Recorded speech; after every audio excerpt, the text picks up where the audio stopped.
How would you describe the atmosphere pre-game or right before tip-off?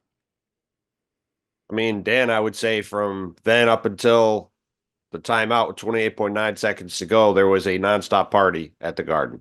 It was the first time in 25 years, if they'd won the game, that the Knicks had closed out a team at home in the playoffs since Game 6 of the conference finals in 1999, when we last went to the finals.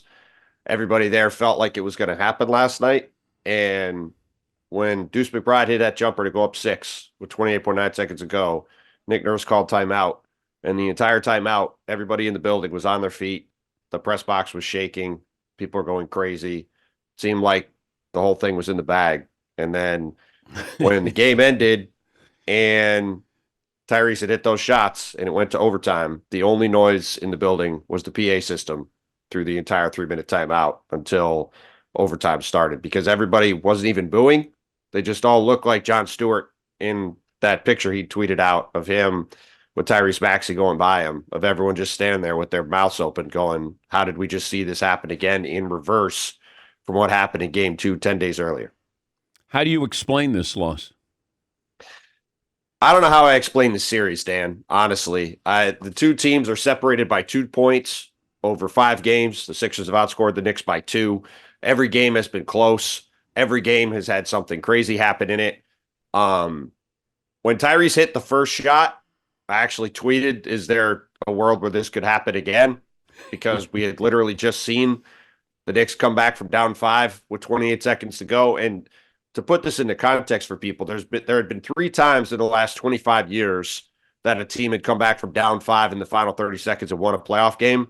And then it's happened twice in the same building in the same series in 10 days. Like, that sums up how absurd the series has been. And as a neutral, I'm just glad that it's still going on, because it's been incredibly fun to cover, and I'm excited for Game 6 in Philly tomorrow night.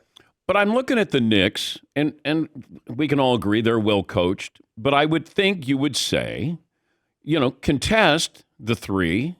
Don't try to block the 3. Right. Like, that's all. That's just common sense there. Contest, but don't encroach on him. Don't get close to him. Don't let him draw contact. And Yep. and then foul him, when he's coming up and he can take a 3. He makes 2, we get the ball. We're still going to win this game. So, which coaching decision? And I don't know if it was a coaching decision. I'm assuming these things are said in the timeout. Yeah, of course. I mean, look, if you're going to have a game end like this, a lot of things have to go wrong. So Mitchell Robinson should have just let Tyrese Maxey shoot a 3, basically, right? You're up 7 with 28 seconds to go. Who cares if he even makes a 3? They have to score 3 times in theory to come back and get in the game. So they're up 6. He fouls them. He makes the foul shot. Then they come down. They trap Josh Hart. They foul him. Josh Hart's just got to make 2 free throws. He splits the free throws. Just like last week, Kyle Lowry split the free throws 45 seconds ago, set up all the other craziness. Then Tibbs was yelling for the Knicks to foul, but I give them some sympathy on that, because Tyrese is super fast. He's coming flying up the court.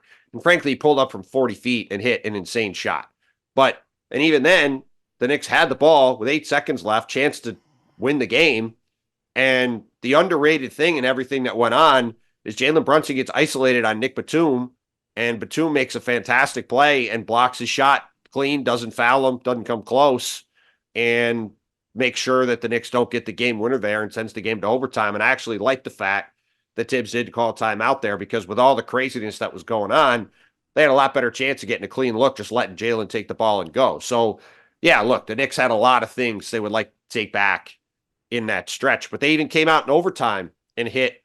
Jalen Brunson had 5 or 6 points in the first minute, and they were up 5 or 6. It looked like they were going to recover and win the game, and the Sixers just found a way to fight back again and somehow extend the series.